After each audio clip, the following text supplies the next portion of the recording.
Good morning and welcome back to Cure for the Common Game. Today we're going to go over Talrand, and let's start by saying, do you have too many friends? Do you not know what to do? Are you constantly invited to EDH games and you can't decide which one to do? Well, Talrand's here to help with his simple two-step program on how to lose all your friends. Step number 1, counter everything. Step number 2, attack them with 2/2 flyers. Yeah, that's pretty much the deck. Here is 30 counter spells, and I'm sure if you'll read here, anytime you play blue, you get a 2/2 Drake. Every instant sorcery, and that is what blue is known for.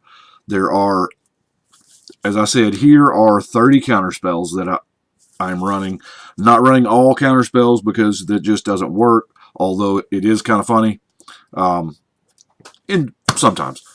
But this rewards you for playing mono blue. Obviously, you have to play mono blue. I'm not going to go over the counter spells. There is probably exactly what you would think would be in here is in here. But I will go over the Obviously, those are the only two artifacts that I have. The Soul Ring and the Sapphire Medallion. They both do all kinds of work. Love them to death. This is card draw. I have 15 card draw spells and 30 counter spells is what I'm running. Card draw, essentially the same thing as counter magic. You've got to draw spells. I try to use as many instant speed draw cards as possible. There are some sorceries that you just got to run. You got to run your Ponder, what have you. But they're all fairly cheap, and they net you a 2/2. All your instants and sorceries get really good when they have and put a 2/2 Drake into play. So I won't go. This is what I really want to talk about here. These few. Obviously, we're gonna play with Capsize because we're smart Magic players and because Capsize is amazing. It repeatedly gets rid of threats. It repeatedly gets you 2/2 Drakes. It is amazing. Merchant Scrolls, we got to play with to go get.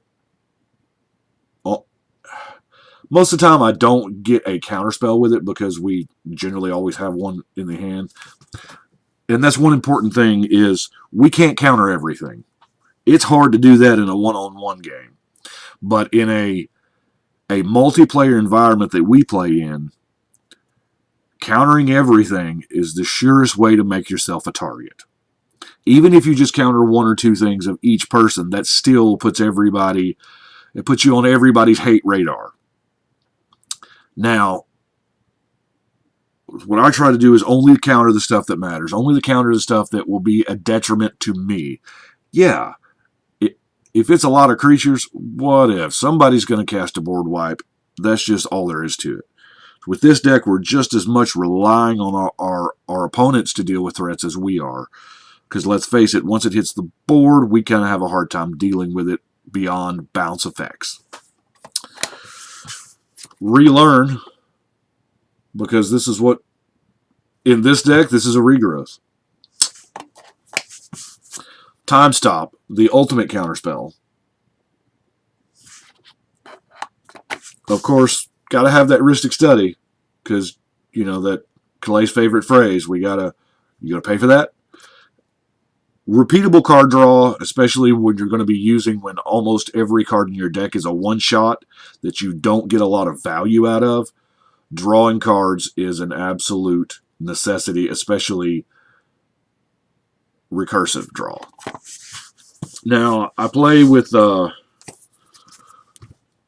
obviously the two cards that make your instants and sorceries get cheaper, the Sanctum and the Melee.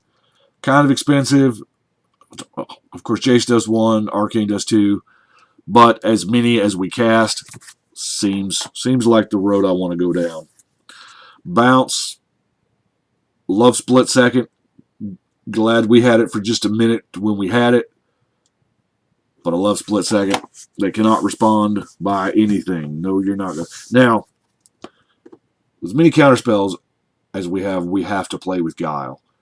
Guile is the ability, I mean, what is this? keep what you kill, or keep what you counter.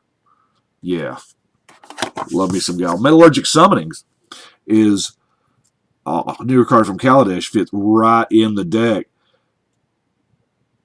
You get all kinds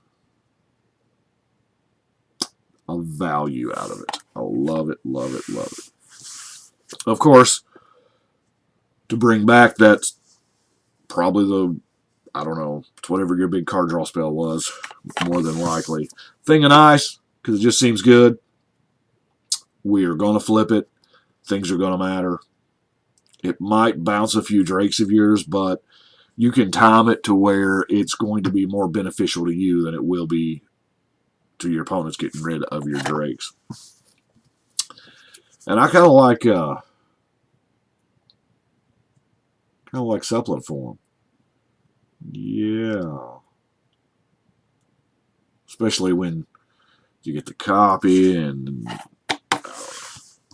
Archaeomancer, same thing. It's going to get back a draw spell probably. Surikar. Now, this guy's not bad. Granted, he's got to deal combat damage, but that's why we're playing with Rogue's Passage. Here again, repeatable card draw.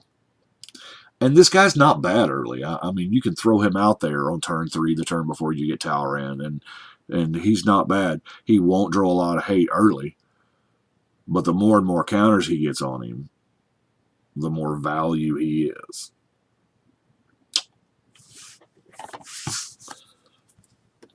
Now, not so good early. Academy Elite, really good late. Really good late. Because there again, and once you get the counters, you've used all your counters off of him, you can capsize him back to your hand and play him again and even have more at the end of your opponent's turn. You can just spend all this mana and draw a bunch of cards, filtering. So that's what I got for Talrand.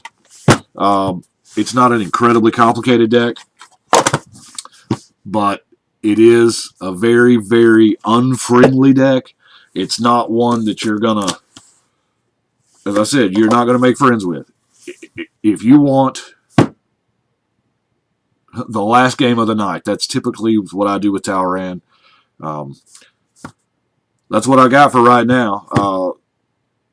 I do appreciate y'all watching. I know it's kind of a quick one today, but there's not a lot of there's not a whole lot of strategy that goes on behind Talrand. Do love him though. Love getting something free. We appreciate y'all watching. Be sure to subscribe and share and tell me what you think or what decks you'd like to see. Thank you once again.